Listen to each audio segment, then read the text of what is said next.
Hey,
what's going on, everybody, and welcome back to another live stream edition of the World Elite Podcast. My name is Dylan Abear, and joining me, as always, my tag team partner, Jordan Johnson. Jordan, how are we doing today, man?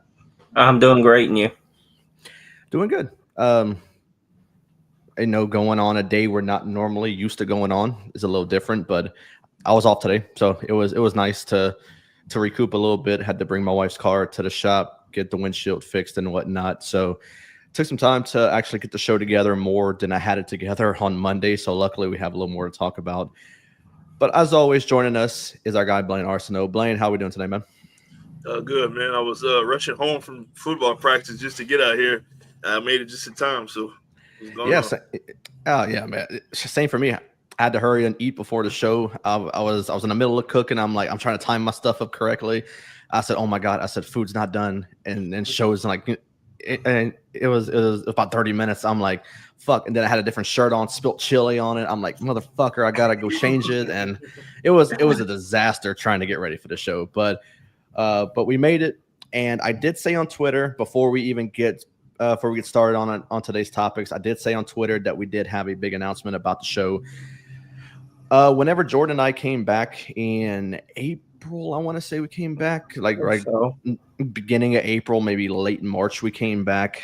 I did say there was room for more on the show, and we've always been known as the World Elite Trio, and that's when we started back in November of 2020. I want to say, November 2020 is whenever me and Marcus got things going, and then we brought Jordan on in late January, and then the rest is history after that. So whenever me and Jordan came back, I did say there was room for more, and I've been wanting to go back to the World Elite Trio, but I just didn't know, who really fit that thing to come on with us. I wanted to bring someone on that I was comfortable with, and I mean, you can kind of tell he's been on our show every week for quite a while now that we're pretty comfortable with this person. So it is an honor to announce that the newest member of the World Elite Podcast is Blaine.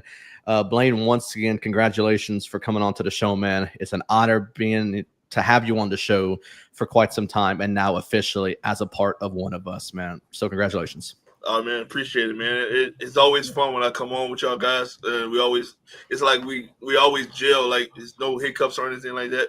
So I'm excited about this new thing and ready to take off. Yeah, man, absolutely. Congrats. Appreciate it. Absolutely, man. I feel like we have so much to offer as far as like content and just wrestling talk. So I feel like adding a third person is going to shoot us right up in the sky, man. So I feel like we really got something good to offer, more than what we had to offer for whenever me and Jordan came back as the dynamic duo. So back as a trio is a good feeling, for sure. Want to hop into the comments just for a second. Got Jordan's mom as the first one in the comments, my sister as well, and then of course our guy Bakley, who was on our mid-year show.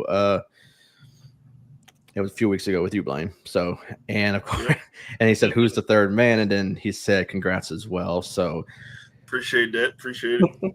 Of course, man. Yeah, good feeling for sure. So, let's hop into our first topic. We'll get things going first and foremost, and that is in a few weeks we have Clash in Paris. we have only 3 confirmed matches right now. I'm sure one is going to be made pretty soon as to what we've seen on SmackDown with Drew McIntyre and Cody Rhodes. Drew McIntyre given to Claymore, to Cody on the side of the announcer's table. And then the other confirmed matches are John Cena and Logan Paul. The one that was recently made on Raw, which was Seth Rollins, CM Punk, Jey Uso, and LA Knight for the World Heavyweight title. And then a match that we're going to talk about in a second because I have a separate topic for this person, but it is still confirmed as Naomi and Stephanie Valkyrie for the Women's World Champion. So I know it's early. I know there's a lot more still to be added to this show.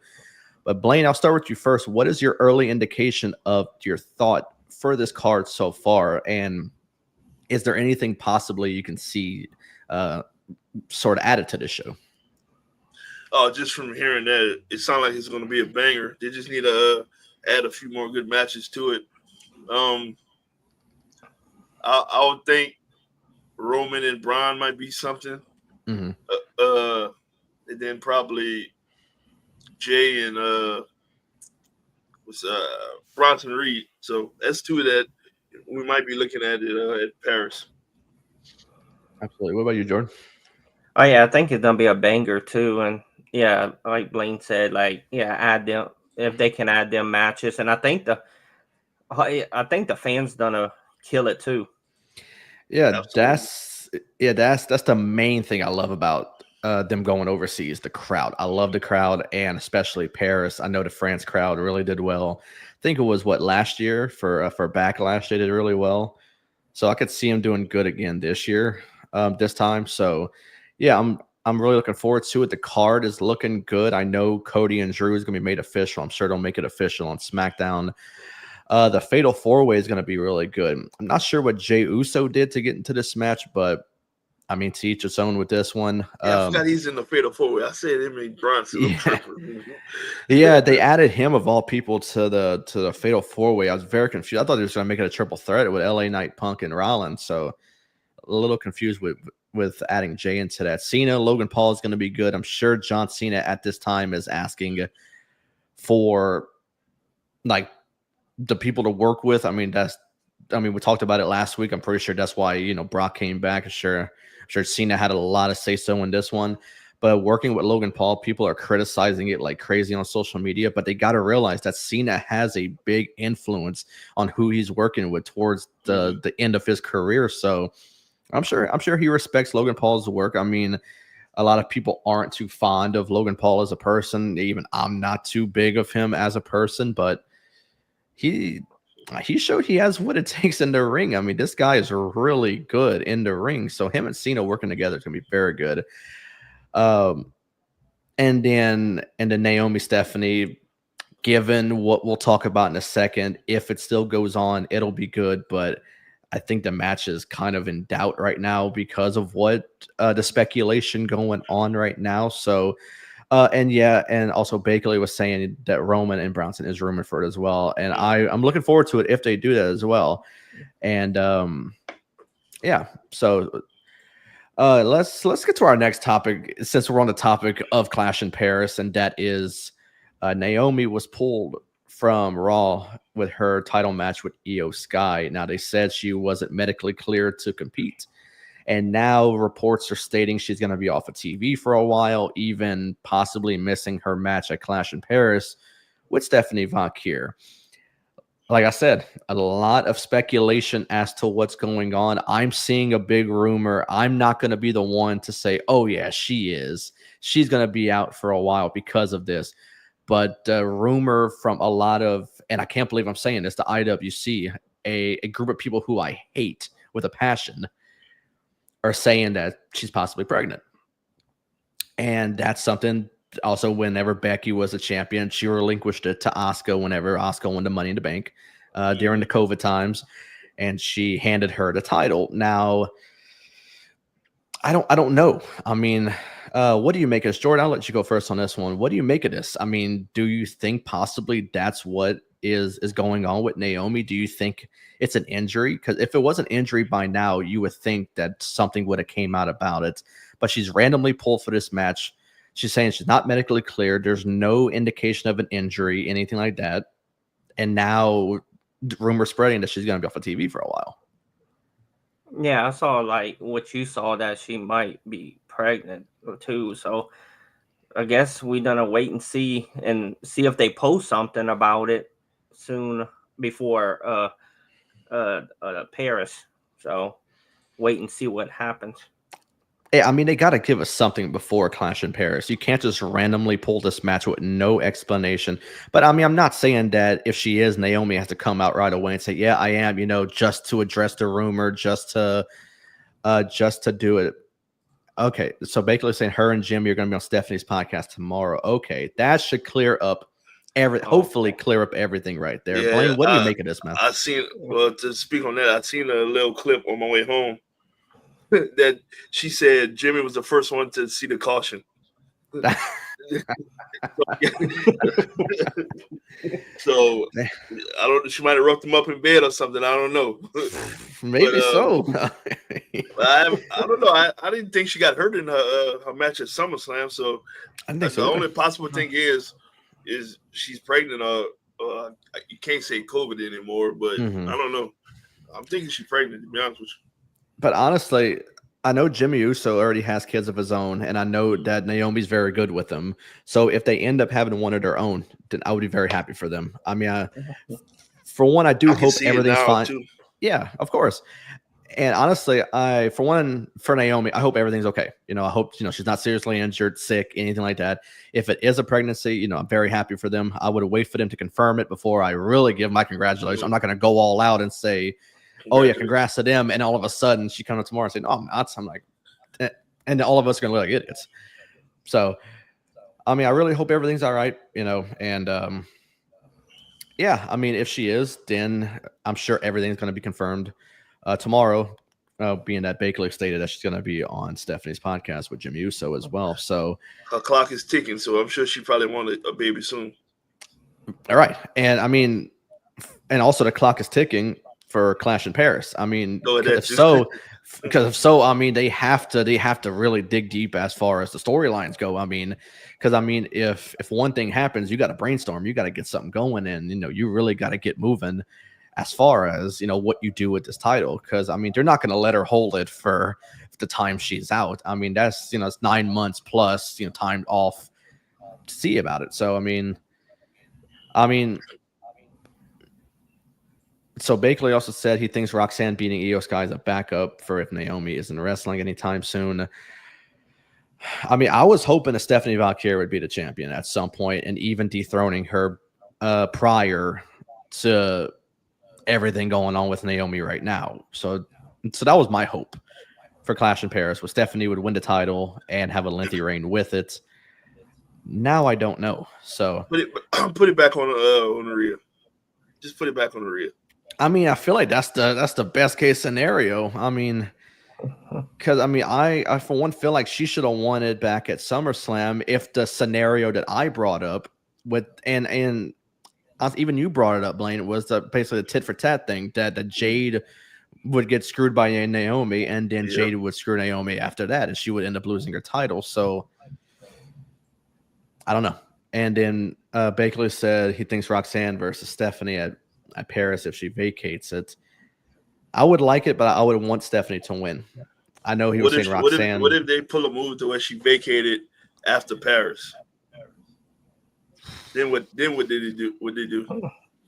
I mean, they would do their typical WWE stuff and have a tournament. I mean, they live for tournaments if someone vacates something. So I think that would be it. I mean, if she does vacate it after every Clash, but yeah, I mean, regardless of the situation, once again, before we move on, I do hope everything's fine, and I'm sure we'll get a lot of clarification tomorrow. So at work, I will be paying attention to it. So, all right, moving on to another person that we talked about for Clash in Paris is the one and only John Cena. Now, the big question right here, bottom of the screen, what's the heel turn of failure? Because if you think about it, he had The Rock there for Elimination Chamber. When The Rock stated on Pat McAfee's show that he wasn't even needed for the heel turn, he was only there to sell tickets because the ticket sales were low for the Elimination Chamber. And then he shows up, and then that's whenever the big heel turn happened, whenever He gave The Rock the straight face. The Rock did like slashing of the throat, and that's when everything had happened. But then, since then, you have not seen The Rock since. You've seen Travis Scott one time at WrestleMania, and even Paul Heyman confirmed on Ariel Helwani's show, I think it was last week, that he said the Travis Scott stuff was basically scrapped because it didn't work out at all. And then months later, Cena turns good again before SummerSlam.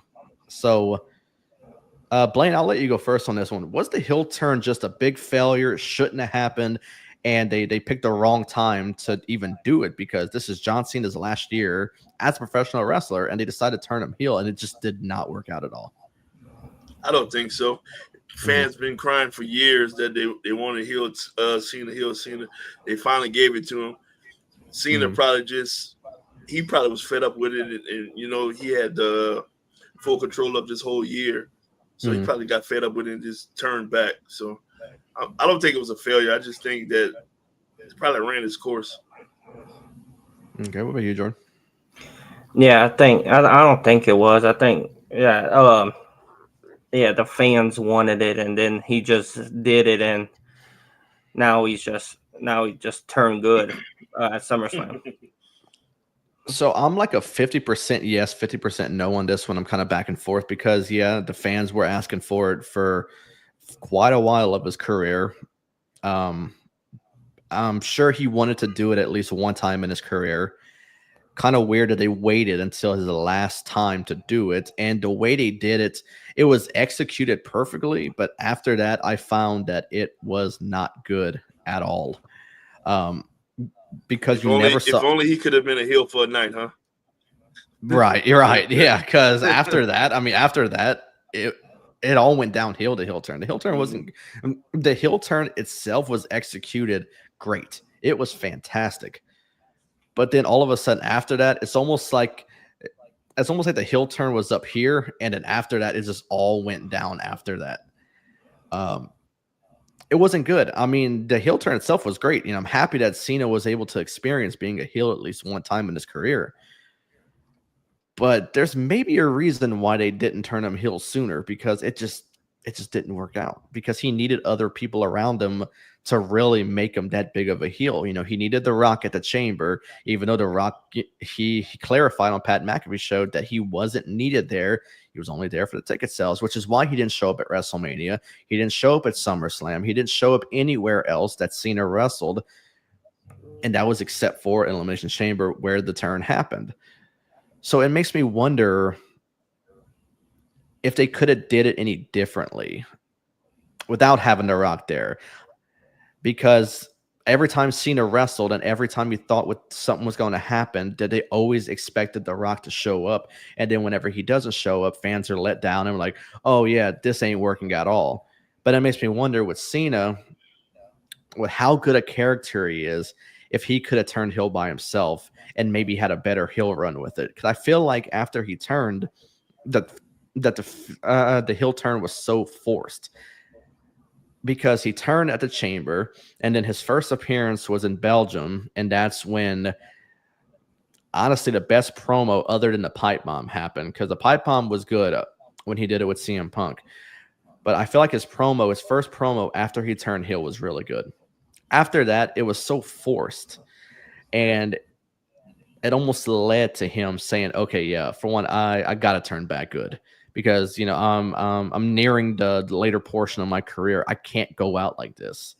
He don't want to go out. He don't want to go out as a heel. He want to go out with everybody cheering him. Yeah, and the crazy part is that people expected people to show up every time John Cena wrestled. That was the sad part of him. Crazy.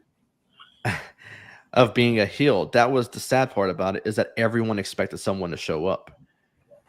And that, I feel like, kind of took away from Cena's heel turn. Yeah. Like, every time they're like, oh, The Rock's going to show up. Oh, Travis Scott's going to show up. And other than WrestleMania, none of them showed up at all. And then Travis Scott showing up did nothing at all for WrestleMania. I don't know. For me, it just wasn't needed. It was executed perfectly.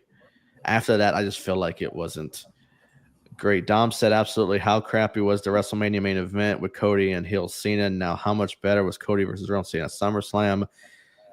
I agree. They put on a fantastic match at SummerSlam. They put on a dud at WrestleMania. And then Dom says Cena heel turn could have worked for me if they handed him a football jersey and a bag of nuts with the choke on. Wonderful. That's great. Yeah, I mean, but the heel turn's over. He's back good. He's facing Logan Paul at Clash in Paris, and I think it's going to be great. Who do you see him being his last opponent for it being it? Who is it, you think? Jordan? Oh. If you had to think of anybody, who's it going to be?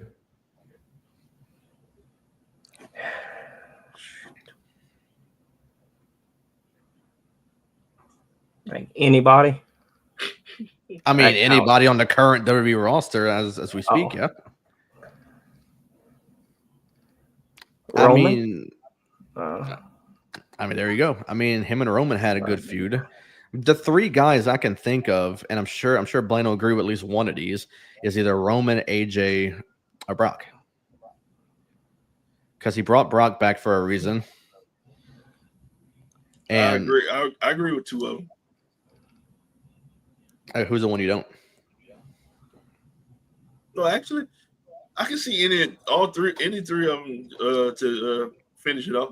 But I'm gonna throw a shot in the dark. I'm gonna say Batista will come out for one more match. Whoa. I don't think it would happen, but hey, you never know with WWE. Honestly, for the money that TKO throws around, I wouldn't put it past them at all to do it. I mean, Batista's a whole different looking dude. He's not the big buff guy he was. You know, I've seen him in movies, recent movies, and he ain't the big old dude he was. But I mean, if they throw a ton of money at him, he'll do it. Anybody comes back for a price. Ted DiBiase. So there you go.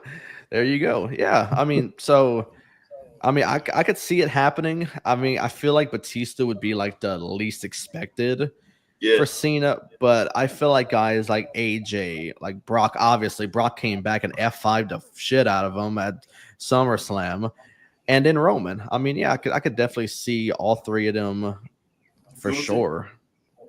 Yeah, I mean, I would like to see him, but I know Gunther's gonna be out for a minute. I know he had the nose issue or whatever that he's gonna be out for a little bit.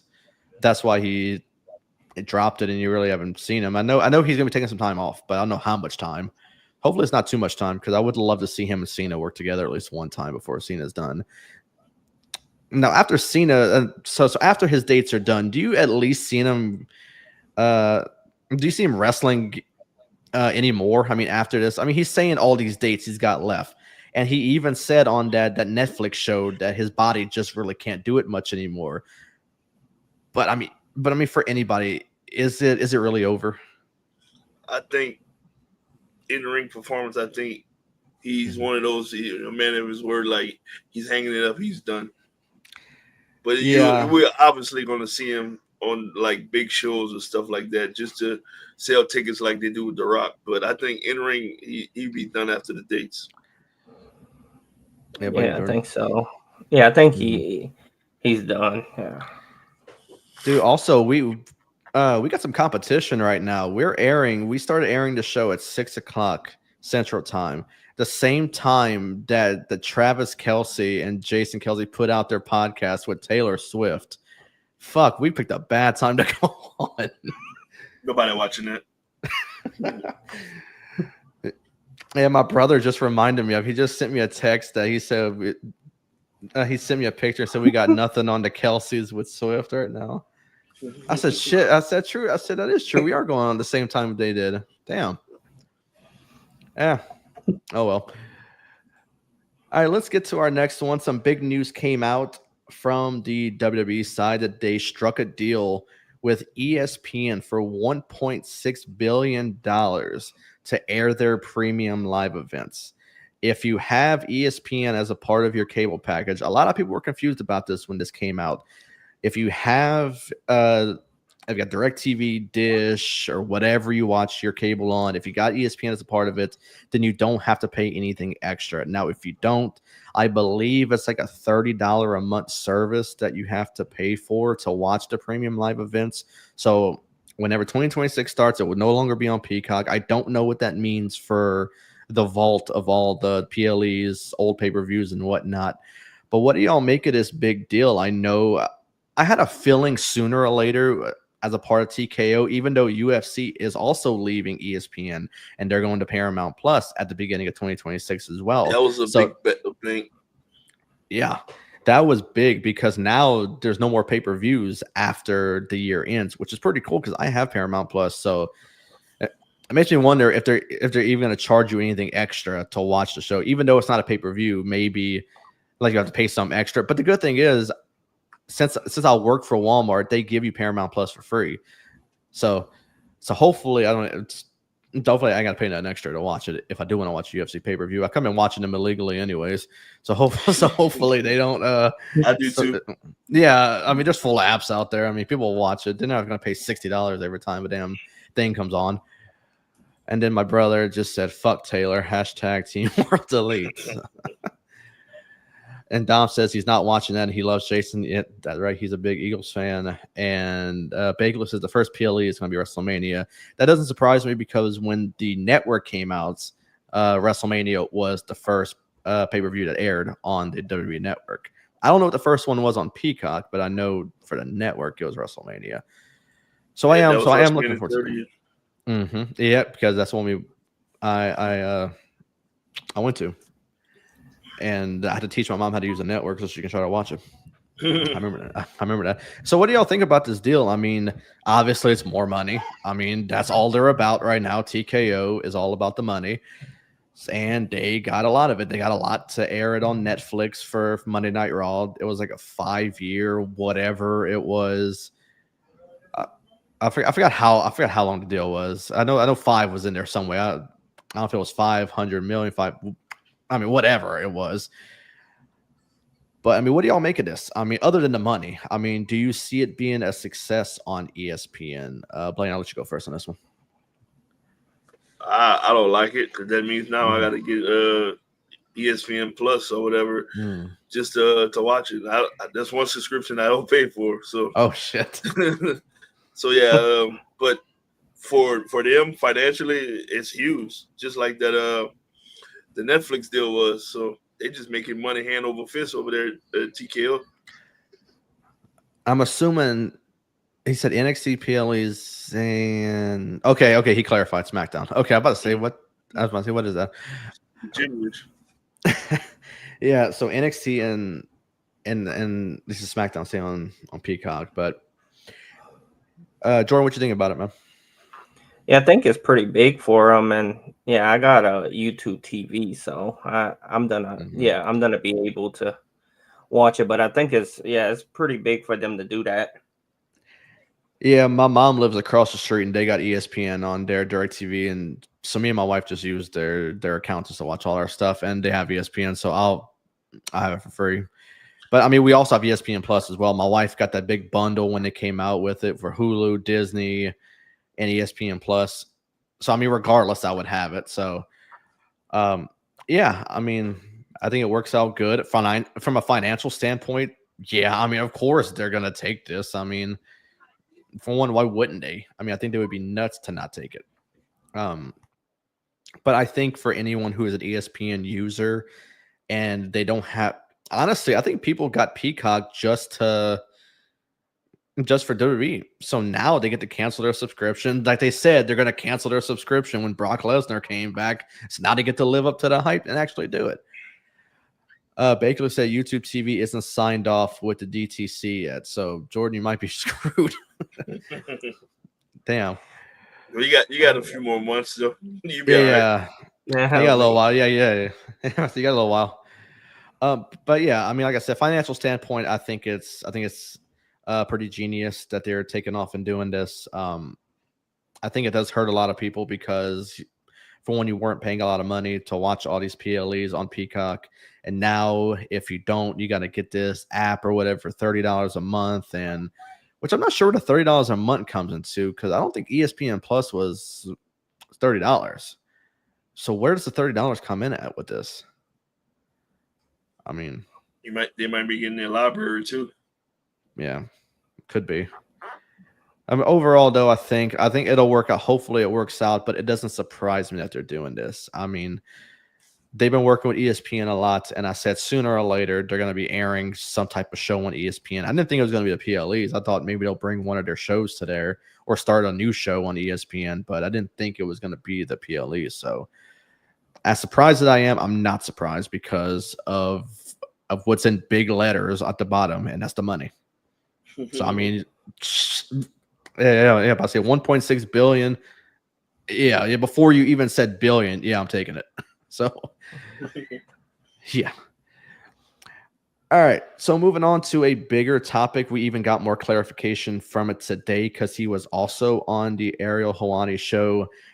Karrion Kross and Scarlett have confirmed that they are no longer a part of the WWE. He has even confirmed it even more on the show today. And for some odd reason, people still think it's a work. Because people can't trust WWE now because of the whole R-Truth thing of letting him go and then bringing him right back. And then the injury with Seth Rollins. And then he comes back, throws his crutches down. And now randomly Karrion Kross and Scarlett have they received a contract, but then for some reason Karrion Kross couldn't agree to whatever they had in it, so they rescinded it. It was almost automatically they rescinded it. I know he did a big interview today. I didn't watch the whole thing, but he cleared it up multiple times that it was not a work. He said this is real stuff. He'll be going by Killer Kross again on the Indies. But a lot of people, for some reason, still think it's a work. I don't know what to make of this. So I guess while I get my thoughts together, Jordan, you can go first on this one. What do you make of this? He has a PLE match on SummerSlam, and he's randomly a week later not even on the roster no more. Yeah, if it's a work, then he's be with WWE. But if he's not, then maybe he might go somewhere else. Yeah, we kind of talked about it last week. I mean, where he could end up, and we brought up AEW. I was bringing up TNA, and even those guys from The Righteous once again commented on something about him. I would love to see them work together, and I believe on his little vlog he did on his YouTube channel on Sunday, I think he had mentioned about how Bray Wyatt kind of pitched an idea to him for him and The Righteous, I think, to work with Bray. Man, that would have been fantastic. To have Bray Wyatt, Karrion Kross, and The Righteous all together. Man. That would have been awesome. Man, that sucks, man.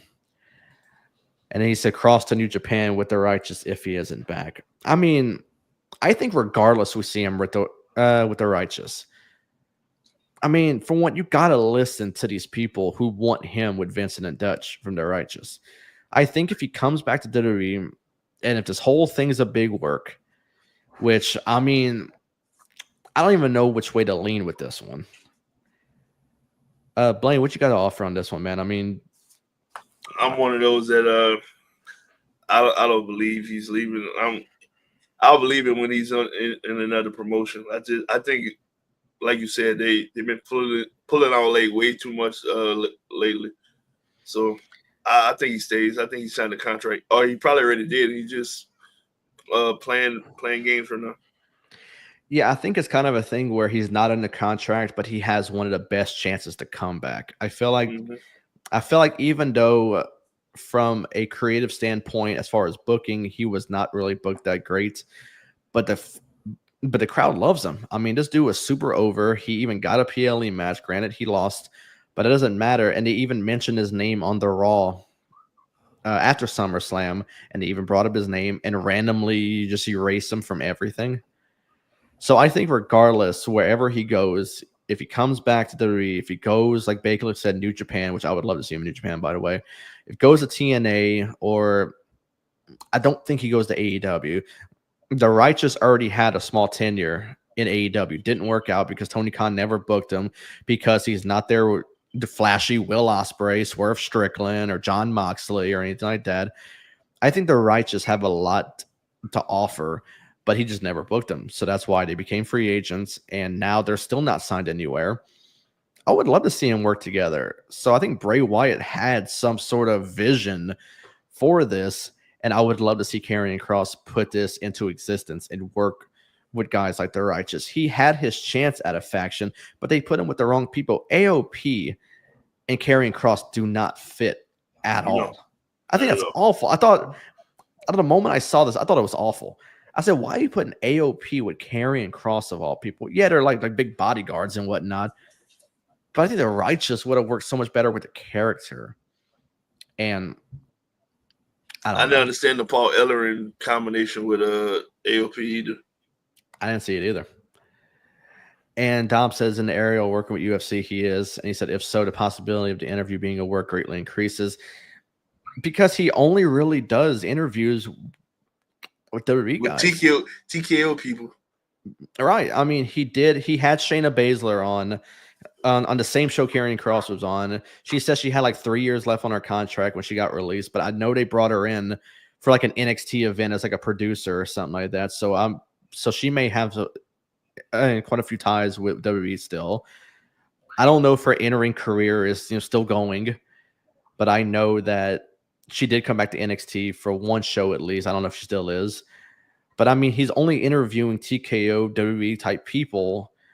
So it makes me think, the chances of it being a work, is up there because he's interviewing Karrion Kross of all people. It kind of makes me wonder that Karrion Kross's first interview since being gone from the company was not going to be with Ariel Helwani of all people. Mm-hmm. So it makes me think that this is a work. Yeah. I'm kind of hoping it is. I would love to see him back with the company. And he said he interviewed a few talent. I mean, was it all WWE? Because what I've been seeing lately was WWE people. So it makes me wonder. I don't know. But moving on to our last thing, I do have a small little thing I want to do at the end of the show before we get out. But we do have one big show this weekend. It is airing live on the WWE's YouTube channel. It is Triple Mania, and I'm only going to predict one match from it because I don't know too much about the other people. I know there's the other WWE people working in this, but this is really the main match I care about. So we're going to predict it real quick before we get to a small topic I do have at the end. And it's only going to be for Blaine, this topic as well. I told Jordan about it. We did it already. So I went Blaine's standpoint on this one. But we do have AAA, and I'm assuming this the main event is for the AAA Mega title.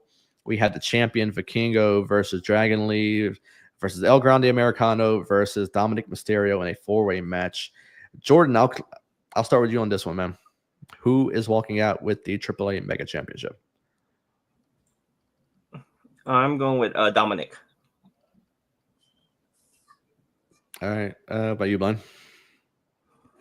I think I said this last week or one of them. I think it was the prediction show when I said I thought that Dominic would lose to AJ because he's going to win the AAA World title. So I'm still going with it. I think Mysterio goes and pins Dragon Lee. As much as I want to be on Bakley's side with this one and go with Vikingo, I think AAA needs more eyes, and I think they're going to put a WWE talent as that champion. I was debating between El Grande Americano and Dominic, and I think Dominic is your best option for this champion. I mean, did you hear the pop? I mean, did you hear the pop whenever Dominic showed up? That was like Austin level. Yeah. And I think you got to capitalize on it. So as much as I want to agree with Bakley, I'm going to go with Dominic on this one. I think he has a lot to offer as that champion. Beat Dom 2 belts with the IC title as well. And yeah, that's all I want to predict from the AAA show. Like I said, I know more WWE talent is wrestling at Triple Mania. I will be watching, by the way. It is free on the YouTube channel for WWE, so I will be watching.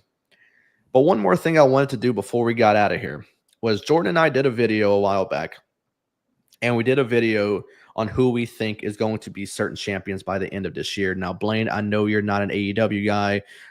I don't even know if you know who the AEW champions are right now. So I'm not. I know a few. Yeah, I know a few. So if I asked you an AEW champion, and could you tell me who you think is going to be that champion by the end of this year? I mean, for one, AEW has too many champions, so I'm not going to pick and choose like the Ring of Honor World Champ. I'm not going to predict that. All right, so I'll start with AEW just to get it out the way. So right now, the AEW World Champion is Hangman Adam Page. Is Hangman going to be the champion at the end of the year, or is someone new going to be it? No, I think we're going to get it back before the end of the year. Okay. The TNT champion is Kyle Fletcher, who just signed a big money deal with the company. So obviously, I think they may have some big stuff in store for him. What you got for that one? Well, I didn't know that champion, but so I guess he's gonna retain. The last one I'll do the tag titles. Who the hell are the tag team champions right now in AEW? Jordan, maybe you can tell me because I don't know. Is it the Hurt Syndicate still the champions? Yeah, I think it's still the Hurt. Yeah, I think they are. Yeah, I think they just kicked MJF out of their group too. They did. So I've seen that. That was very short lived. So are they going to be champions? Is a different champ taking over? No, I heard they got bad blood and backstage and people not liking their work. But on air, I think MJF going to find a reason to screw them. I don't know who's going to take it, but MJF going to screw them out the title. So, real question: Are they even going to be with AEW by the end of the year? To Hurt Syndicate? No, that's what I'm saying. No, they won't. They might be in New Japan. Probably so. No one, they're going to be back in WWE after a while. Yeah, on a Legends deal or something. Probably so. All right, I'm just going to do a couple from WWE. I'm not going to keep us here forever. Just talk about all that. The World Heavyweight title. Champ right now, Seth Rollins. Is he holding it?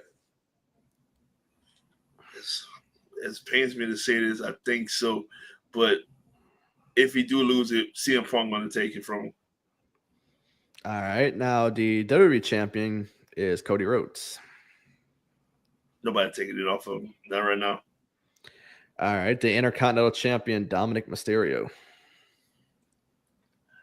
I'll go back to the AAA thing. I think he's going to be the AAA champ. Then he's going to drop the IC titles somewhere within the next month or two. To who? I think AJ going to get him the next time. Yeah, I think so too. Allah. Dude, my dog barks so fucking loud. Dude, I swear when we first got her, she never barked. And now she's losing her shit right now. You probably see something outside. The United States champion, Solo Sikoa. Jacob will get it back. Yeah. The tag team for SmackDown, the Wyatt Six, have it right now.